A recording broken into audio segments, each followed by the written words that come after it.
I wasn't born with a silver spoon. I was born with a kingdom. My childhood was a blur of private jets and a 20-acre estate in the Hamptons. But in the world of the 1%, the higher you climb, the thinner the air. When I was 10, my father's billionaire status turned out to be a house of cards built on fraud. He didn't just lose our money, he lost his soul, fleeing the country and leaving me and my mother to the wolves. We traded our mansion for a cramped duplex in a town that smelled like stale grease and broken dreams. That's where I met Tom. In the beginning, Tom was my protector, but protection is just a polite word for a cage. By the time we were in high school, he wasn't a friend. He was a ghost that followed me into every room. He sabotaged my job interviews, hacked my emails, and scared off every man who looked at me. To the world, he was the sweet boy next door. To me, he was a predator waiting for me to give up and accept the marriage pact we joked about when we were 9. I was drowning, and the only way to escape a man who knows your every move is to become someone he doesn't recognize. The breaking point came when my mother's old connection invited us to a private estate in Big Sur. That's where I met Sam. At 28, Sam wasn't just wealthy, he was the architect of a tech empire worth $30 billion. He was stunning, brilliant, and broken. He'd survived a horrific accident a year prior that left him with a permanent void where his memories used to be. Watching him struggle to remember his own mother's face gave me a dark, desperate idea. If I couldn't run away from Tom, I'd forget him. Literally. I orchestrated the accident on a trail overlooking the Pacific. I chose the most temperamental horse in the stable and waited for the perfect moment. As the horse reared, I didn't fight it. I let the world go black. When I opened my eyes in that sterile hospital room, looking into Sam's worried eyes and Tom's possessive glare, I played my best hand. "I'm sorry, do I know you?" Sam, consumed by guilt for the accident, insisted I recover at his estate. For weeks, I lived a double life. I pretended I was 6 years old again, the girl who still had her white pony and her billionaire father. Sam pampered me, his eyes lighting up as he taught me about a world I already knew, but had to pretend was new.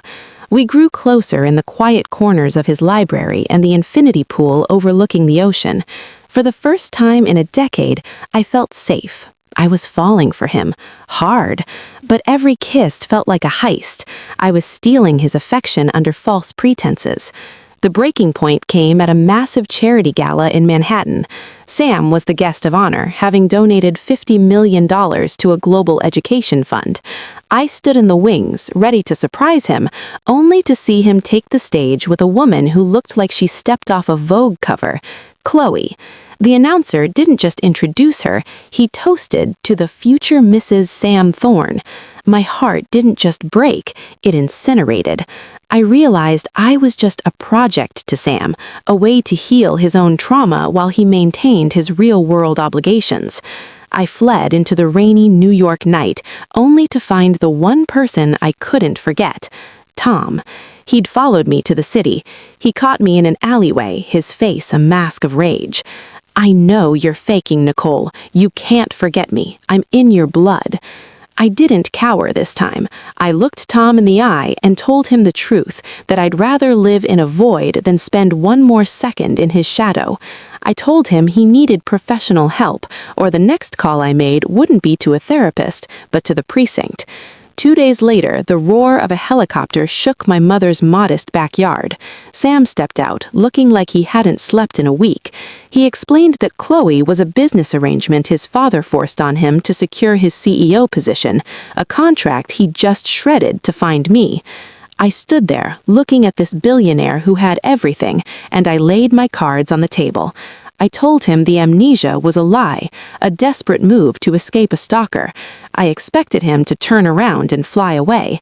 Instead, he laughed, a deep, relieved sound. "Nicole," he said, taking my hands, "I spent a year living a life I didn't remember. You spent a month creating a life you wanted. I think we're both experts at starting over. Let's do it together, for real this time." Sam didn't just give me a room, he gave me a wing of the house that felt like a gilded cage. Because I claimed to have forgotten the last decade of my life, he treated me like a fragile glass sculpture when he was desperate to piece back together. He would sit with me every morning, reading his own journals from his time in the dark. He'd look at me with those piercing eyes that had conquered the boardrooms of London and New York, and I'd have to force myself to stay vacant so he wouldn't see the calculation in mine. One night, I crept down to his library. I reached for a book on international trade law, the life I was supposed to have before the downfall. The door creaked. It was Sam. He was shirtless, looking every bit the predator he was in the business world. A bit advanced for someone who forgot her education, don't you think, Nicole? His voice was a low vibration in the quiet room. My heart hammered. I liked the gold letters on the cover, Sam. I lied, my voice trembling. He closed the distance until I was pinned between the mahogany shelves in his chest. His scent, sandalwood and expensive scotch, filled my lungs. He reached over me, his breath hot against my ear. "Sometimes I think you're still in there," he whispered, "and sometimes I think you're a better liar than I am." He didn't kiss me then, but the restraint was more intimate than a touch. To shatter my amnesia, he took me to his private cinema. He showed me the footage of my father's arrest. I had to watch my life fall apart on a 40-foot screen, pretending I didn't recognize the girl in the Dior dress. Sam held me while I sobbed, his grip firm and possessive. "You're safe here, Nicole. I own this mountain. No one from your past can touch you without my permission." It was a beautiful promise and a chilling threat. The wind in Big Sur didn't just howl, it screamed. I was in the library trying to scrub the image of Tom's text from my brain when the power flickered. In that second of darkness, the high-security locks hissed open. A cold draft hit the back of my neck. I didn't need to turn around to know the scent of damp earth and obsession. "You're a world-class liar, Nikki." Tom's voice grated against the silence. He was standing by the glass walls, dripping wet. "I watched you through that telescope for 3 days. I saw you looking at that billionaire like he was your salvation, but I'm the only one who knows the real you." I don't know you," I whispered, clutching the silk of my robe. "Liars don't shake like that." He lunged, pinning me against the mahogany shelves. "I watched you for 10 years. You didn't forget me. You're just hiding in this palace because you're a coward." Suddenly, the library doors were nearly torn off their hinges. Sam stood there. He wasn't the gentleman who read to me anymore.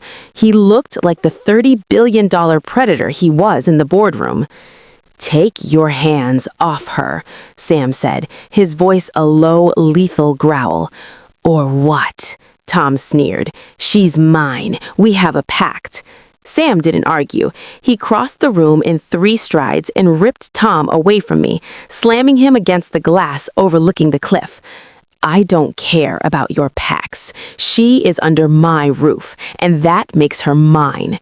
If you ever breathe her air again, I will use every cent of my fortune to make sure the world forgets you ever existed." Tom was dragged out by security, but the damage was done. My mask was cracked. Sam looked at me, his eyes dark with a new kind of intensity. "We're leaving for New York, tonight. You aren't safe here anymore." Manhattan was a blur of cold steel and flashbulbs. Sam moved me into his Fifth Avenue penthouse and draped me in a custom silk gown the color of a bruised plum. The diamond choker he placed around my neck felt less like jewelry and more like a collar of ownership. "Tonight you stay by my side," Sam told me as we arrived at the Met Gala. "Don't let the mask slip." But the mask didn't just slip, it was ripped away. Chloe, a golden-haired socialite with a smile like a razor blade, intercepted us. She kissed Sam's cheek with a chilling familiarity. Sam, darling, I thought you'd still be playing nurse to the girl with the convenient memory, she purred. Then she looked at me. I did some digging, Nicole. Amnesia doesn't erase your digital footprint. I know all about your father's fraud, and I know about the boy who broke into your library. The night became a nightmare. On stage, the announcer toasted to the future of the Thorne Empire, Sam and his fiancée, Chloe Van Ness. The room erupted. Sam didn't correct him. He stood there, the billionaire king, while Chloe claimed his arm. I realized I was just a secret he kept to feel human, while Chloe was the business deal that kept him powerful. I fled into the freezing rain. I was sitting on a park bench, shivering, when Sam's black sedan pulled up. He stepped out, his tuxedo jacket gone, looking raw. I ended it. The engagement, the merger. I walked away from it all for you. Why, Sam? I'm a liar. I didn't forget the last 10 years. I faked it all to escape Tom. I'm not the woman you think I am. Sam stepped into my space, his eyes wild. I know. I've known since the second week in Big Sur. A woman who truly lost 10 years doesn't look at a man with the hunger you have in your eyes. I didn't stay because I believed your lie, Nicole. I stayed because I wanted to see if you were brave enough to tell the truth. You knew? I whispered. I knew, and I handled Tom. He's in a high-security facility where he can never reach you again. He grabbed my hands. I don't want the girl you were. I want the woman who was smart enough to outrun a monster and brave enough to lie to me. So, are you ready to be the partner of a man who has nothing left but you? I looked at him, my savior, my predator, my billionaire, and finally let the mask fall. I'm ready. The transition to New York was a whirlwind of black cars and cold stares. Sam didn't just bring me to the city, he rebranded me. He spent a fortune on a custom silk gown the color of a bruised plum and a diamond choker that felt like a collar. As I looked in the mirror of his Fifth Avenue penthouse, I didn't see the girl who rode a pony or the girl hiding from Tom. I saw a woman playing a dangerous game for the highest stakes imaginable. Tonight, you stay by my side, Sam said, adjusting his cufflinks. His voice was distant, professional. The warmth from the villa was gone, replaced by the steel of a CEO. The board of directors is watching. My father, not a princess anymore, Sam, I warned. Good, he whispered, pulling me into a kiss that tasted like the truth. Because I'm tired of being a king. Let's just be survivors. Think the nightmare is over? Wait until you see what happens when the billionaire's father strikes back. This was just the beginning. If you've ever had to lie to save yourself, hit that like button. And if you want to see Act 2 of Nicole and Sam's dark journey, you better subscribe and turn on notifications. You won't want to miss the fallout.